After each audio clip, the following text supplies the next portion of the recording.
Yan ang pose ng aking pusa na si Nika.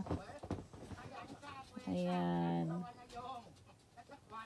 Ganyan ang shape ng kanyang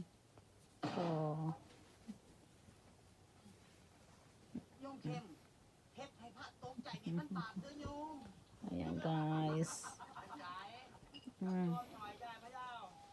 Makikita mo daw dito ang ugali nila, personality, by looking at their paws. Yung maldita to si si Nika. Gusto niya lang maglaro. Mahilig manampal to, mahilig mangalmot. Yan ang personality niya, mangalmot. Ayan o. Galit na siya o.